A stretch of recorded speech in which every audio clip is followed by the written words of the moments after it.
बोलते हुए इसके आगे मर्यादा पुरुषोत्तम राम जी का नाम इस्तेमाल करने में मेरे को वो हो रही है कि इस आदमी के आगे दौलत खान सुमन होना चाहिए।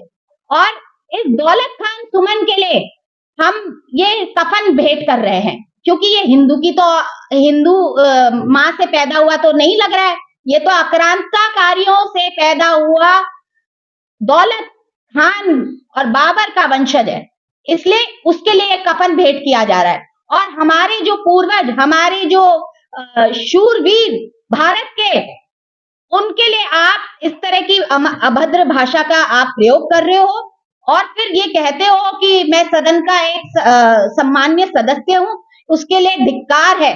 मैं प्रधानमंत्री जी से ये बोलना चाहूंगी कि ऐसे व्यक्ति को माफी नहीं, ऐसे व्यक्ति को काला मुंह करके देश निकाला दिया जाए, क्योंकि वो देश गद्दार है। जो देश के शूरवीरों के ऊपर आघात कर सकता है वो देश के लिए गद्दार है, उसे देश निकाला दिया जाए।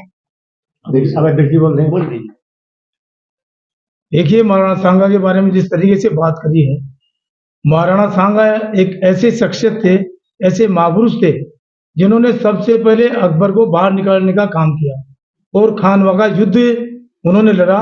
और युद्ध लड़ने के बाद मूर्छित हो गए कुछ लोग, उनको बाहर ले आए। जब उनको होश आ गया तो उन्होंने सामंतों को फटकार लगाई कि मेरे को युद्ध भूमि से बाहर क्यों लाए।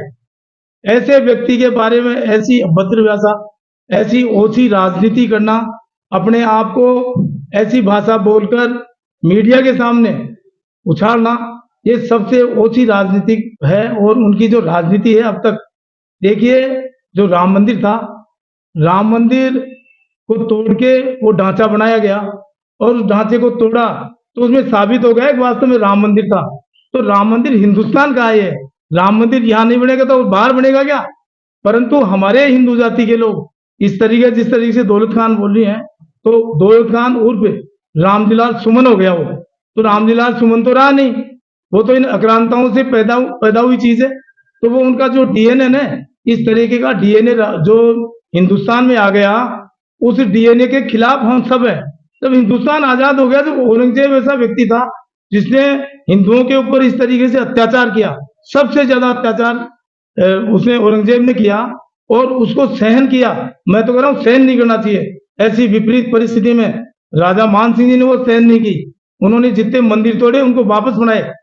और जब अकबर ने दीन इलाही जो धर्म चालू किया, उस धर्म के खिलाफ उन्होंने आवाज उठाई और उनकी ड्यूटी वगैरह बंद की और उनको काफी यातनाएं दी गई। परंतु उस समय में एक कूटनीति थी मान सिंह जी की, जय सिंह जी की, जो इन आक्रांताओं को भगाया और उनके साथ रह के भगाया। ऐसे कूटनीति के हमारे महापुरुष थे।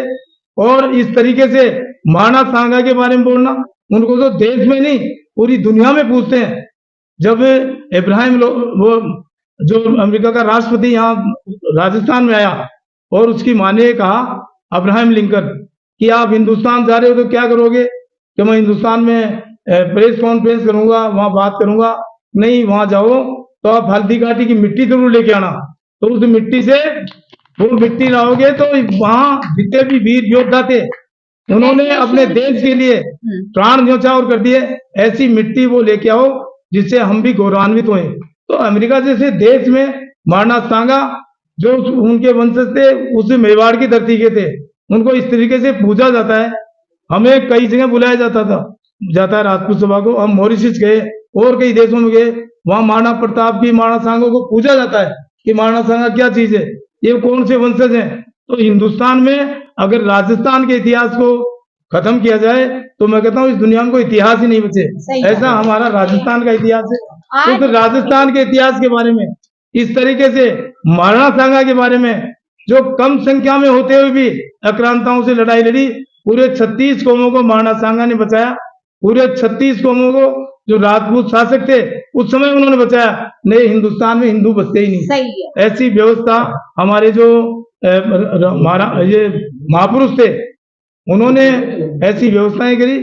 और ऐसी व्यवस्थाएं करने के बाद में आज एक जो हिंदुस्तान का मंदिर है संसद, उसमें ऐसे लोग पहुंच के ऐसी बातें करते हैं। उस समय जब राम मंदिर का मसला था उसमें कई लोगों को गोलियों से उठा दिया गया, वही हमारे हिंदू जो वहां के मुख्यमंत्री थे उस समय। तो मैं धिक्कार करता हूँ ऐसी पार्टी को, ऐसे लोगों को। ये कफन हमारी महिलाओं ने। सभा अध्यक्ष, जयपुर, राजस्थान। राजपूत समाज सभी समाजों के लिए लड़ता है और आज ऐसी क्या विपत्तियां आ गई है जो राजपूत समाज से जो भी योद्धा है या फिर जो उसको लाना चाहते हैं, मगर ये गद्दारी का नाम लाना चाहते हैं, ये देश के गद्दार हैं। और मैं इस मंच से हमारे अध्यक्ष जी के नेतृत्व से कि सिर्फ जयपुर में ही नहीं पूरे भारतवर्ष में आंदोलन छिड़ेगा और क्षत्राणियां दिखा देंगी कि किस तरह से हमने हमारी शेर माँ का दूध पिया है। और कोई मजाल के आगे से कोई हमारे पूर्वजों के लिए कोई अपशब्द बोल जाए, मजाल के अब आगे से कोई बोल जाए, कोई माफी नहीं मिलेगी, माफी नहीं मिलेगी। बहुत माफिया देगी, शब्दों की गरिमा है। उसको देश निकाला दिया जाए। सदस्यता रद्द से कम कुछ भी नहीं मंजूर। और अभी तो ये सिर्फ झांकी है, पूरी पिक्चर बाकी है। देखिए ये तो सिर्फ झांकी है। देखिए धरती माता है और धरती माता को हम गाड़ी देकर फिर माफी मांग लें तो ये तो माफी कभी माफ नहीं मुख्य बात ये है कि आज आगरा के अंदर जो हुआ 10,000 कर्मी सैनिक वहां पहुंच गए और उससे दबाव मांगा, स्थिति वहां विकट हो गई है और समय रहते भारत सरकार अगर इसमें ध्यान नहीं दिया, इसको बर्खास्त नहीं किया गया तामिलनाडु सुमन को, और तो सिर्फ देश में छोटी सी मांग है, सदस्यता रद्द। ज्यादा बड़ा नहीं। पूर्वजों पूर्वजों के सम्मान